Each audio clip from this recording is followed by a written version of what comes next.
back to Chrisio's Clucky Chronicles.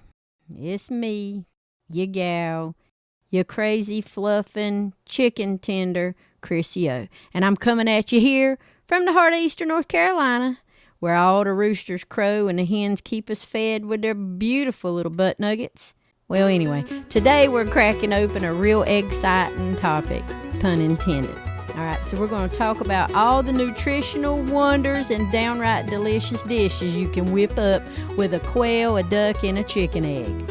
So if you're watching on YouTube, you're going to see some really gorgeous little videos that I've put together, just egg dishes, and some of my own footage of collecting some beauties from the coop. So grab you a sweet tea, settle in, and let's get to clucking. Now, growing up in Eastern North Carolina, doesn't matter if you had a farm or not, back in Johnston County, eggs basically were our lifeline. Times were tight, and when money for meat was scarce, the hens and the ducks, and even if you had a tiny quail or two, it just kept our bellies full. Now, Granny Lorene used to say, "Child, a egg's a gift from the Lord. It's small, but it's mighty." And she wasn't wrong on that. So whether it was scrambled chicken eggs for breakfast or pickled quail eggs for snacks, duck eggs in her bacon, eggs was just a southern staple. Now today, we're going to be diving into why these eggs are so good for y'all, how to cook them up in some sort of a style you're after, and why they've been feeding farm families and every kind of family like mine for generations. So let's hop on to it. All right, y'all, let's start with the good stuff. What makes quail, duck, and chicken eggs such nutritional powerhouses? All right, well, first up, let's talk about quail eggs. Y'all have seen my quail babies. I raise bobwhite quail. Y'all have seen them. They're beautiful. They got their own little quail barn with their own little flight pen. If you ain't seen them, go check it out on the other YouTube videos. Now, some quail eggs are solid white like mine. Some of them are speckled. And they're cute, speckled little gems. They're tiny. It's about a quarter size of a chicken egg. But, just don't let that fool you, okay? These quail eggs are packed with protein. Now, it's about 13 grams per 100 grams of protein. And they've got 3 times the vitamin B12 of chicken eggs. So that's great for keeping your energy up, especially if you're like me and you're chasing chickens all day. Yeah! Here's a fun fact for you.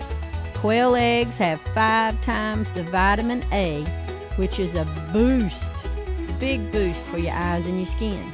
Plus, they're low in calories, only about 14 per egg. So they're perfect for healthy eating. Now, here's another quirky little tidbit for y'all, okay? In some cultures, folks eat quail eggs raw for a health boost. But I'm sorry, I can't be doing all that now. I don't know, if you like to eat raw eggs, more power to you, but I'm sticking to cooking them, okay? Next, let's talk about some duck eggs. These duck eggs are bigger. I'm talking way bigger than chicken eggs. It's got a thicker shell and a much richer yolk. And they've got about 9 grams of protein per egg, but they're loaded with healthy fats. So think omega-3s for your heart. Think duck eggs, good for your heart, makes you quack, all that good stuff. So duck eggs also, they got more choline in it. That helps your brain and your nerves stay sharp. So you want to know why I'm always nervous and my brain's sharp? I eat duck eggs. There you go. Wow!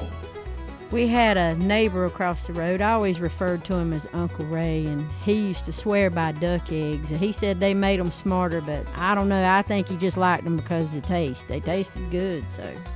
Now here's a fun duck egg fact.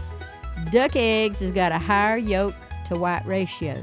Now it makes them real extra creamy. The reason why bakers love to use duck eggs is they're great for custards, cakes, and all kinds of baking.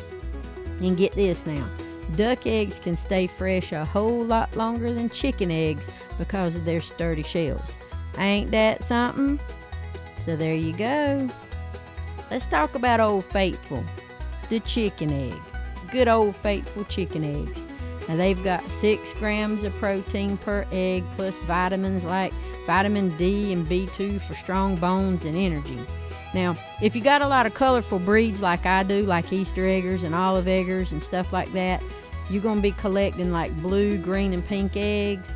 That's going to make all your basket collecting that you have with your eggs just a work of art, okay?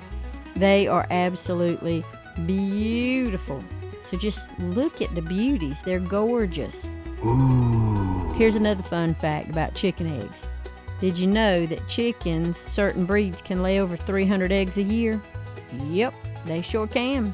That's why chicken eggs, they've been feeding families forever and ever. If you want to learn more about that, I did a podcast show on the jungle fowl, where the chicken originated from. Chicken history, go check it out. Now, health-wise, chicken eggs, they're pretty versatile. So we already know that we can scramble them, boil them, or bake them. And don't toss out your yolks, y'all. They've got tons of nutrients. It keeps you glowing. Don't toss them out. You can use them for something else. So it don't matter if it's quail, for a nutrient punch, duck eggs for richness, or chicken eggs for just everyday goodness. These eggs are going to be your body's best friend. And that's a proven fact. Now, there's tons of culinary uses. You can do 5-minute recipes and get to cooking. Now, I know y'all love a good southern recipe, and my eggs and that I collect and we cleaning them, and man, they just shine in the kitchen, all the pretty colors and stuff that we have. But first, I want to talk to y'all about pickled quail eggs. Now, are they my favorite? No. But are they cute in those jars? Yeah, they are. So I'm going to share a little Granny Lorene recipe with y'all on how she did pickled quail eggs. Alright, matter of fact, I just pulled it out of an old recipe book that I found, and it had her handwriting on it, her name, and I remember them because she used to give them to us as a snack. I don't really care for them that much, but there are people who do like them, so if you do like them, listen up. This is how Granny Lorene did it.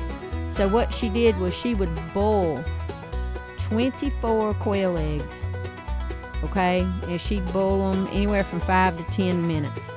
Then she would pour all that water off, pour all those eggs into a colander, run cold water over them, get them real cool, and then she'd peel them. But you got to be real careful because they are tiny.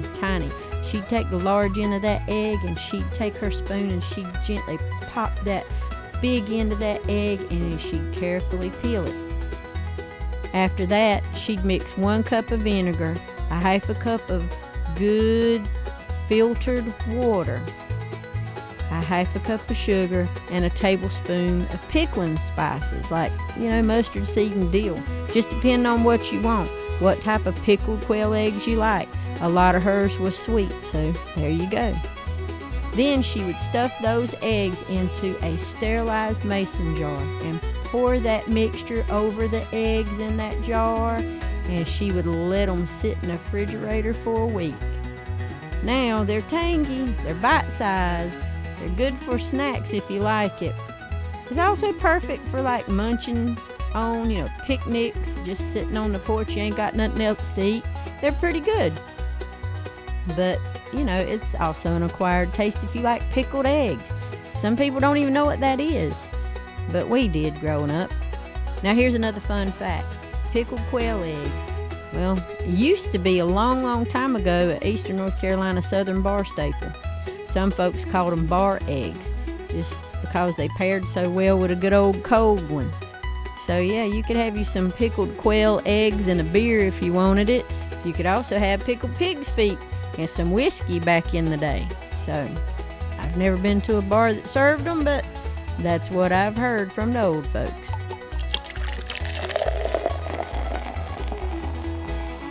Now next up, I want to talk about duck eggs. Now you can bake and make anything with duck eggs. You can make custards, you can make all different types of stuff. I mean, it's hard to say everything that you can make with a duck egg. I mean, custards is the most famous thing, but just think of it. Duck eggs, it's a baker's secret weapon. They whip up fluffier than chicken eggs, and they're made a lot in desserts. So if if you've eat like a really wonderful cake from a great baker, chances are to probably use a duck egg. I use them in my baking for my cakes, my breads, my custards, any type of like sweet treats, muffins, and heck, even in cornbread, because they've got those rich yellow yolks, and it's just so creamy. It's so wonderful. So let me tell you about a duck egg custard real quick. So now, this is going to be smoother than a Sunday sermon, okay? You're going to whisk 4 duck egg yolks with a half cup of sugar and a teaspoon of vanilla. Then you want to heat up 2 cups of heavy cream till it is steaming. Then you're going to slowly stir it into the yolks, okay?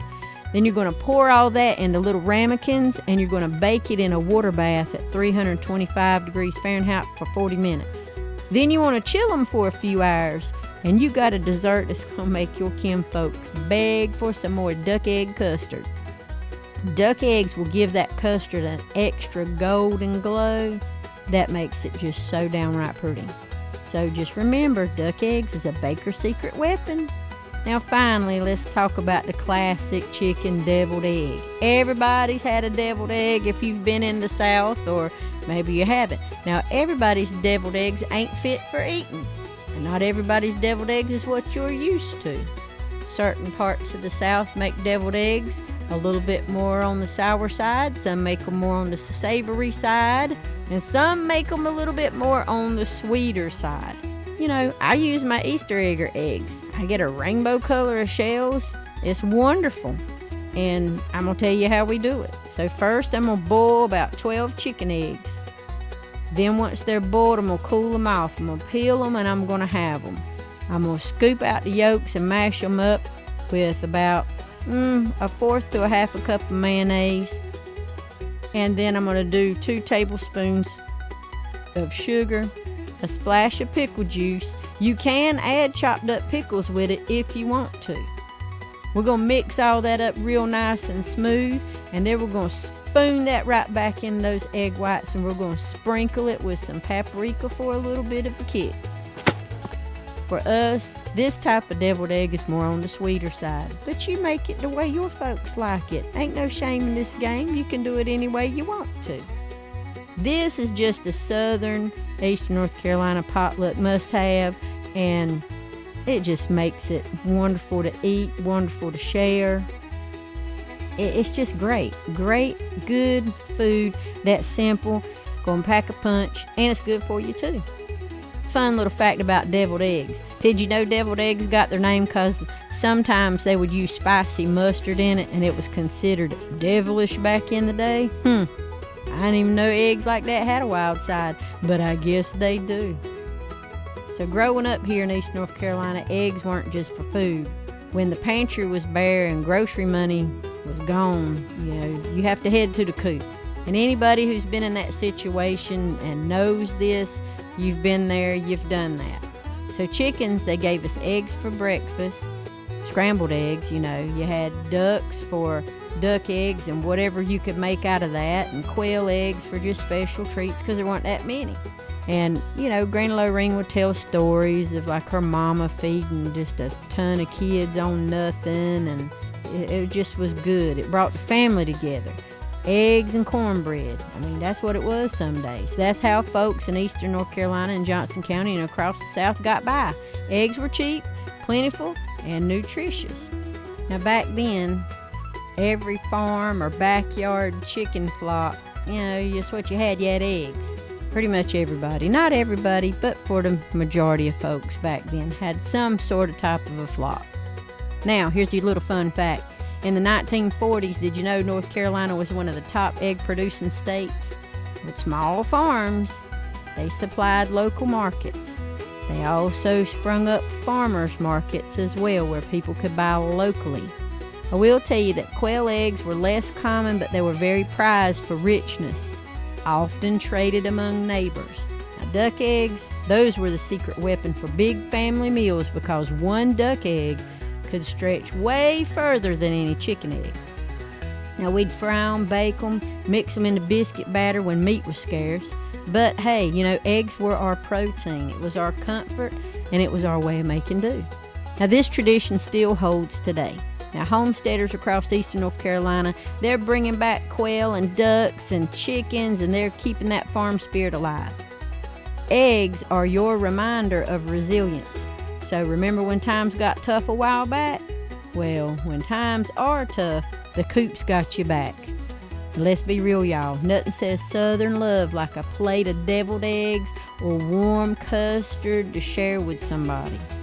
So the next time you crack an egg, think of all the families like mine who've leaned on these little miracles for generations. All right, y'all. That's a wrap on my egg-citing adventure for y'all today, from quail eggs, nutrient punch, to duck egg custards and colorful chicken deviled eggs. Now, we've covered why all these gems are healthy, tasty, and downright Southern. But I hope you're inspired now to try pickling some quail eggs, or whipping up a custard, or making you a plate of deviled eggs. So you need to let me know how it goes in the comments below on YouTube or over on Clucky Chronicles Facebook group. So if you loved this episode, hit that subscribe button right here on Chrissy O's Clucky Chronicles, because we're dropping new videos every week to keep your homesteading heart happy. Be sure to share it with your friends who love chickens, ducks, quails, gardening, or just some good old Southern cooking. And next time, we're going to be diving into another Clucky tale, so y'all stay tuned, because I'm going back out in the yard, all amongst the fluffies. Until then, keep gathering your eggs, living your farm life your way. This is Chrissy O. Honey, if you can't be good, just be good at it.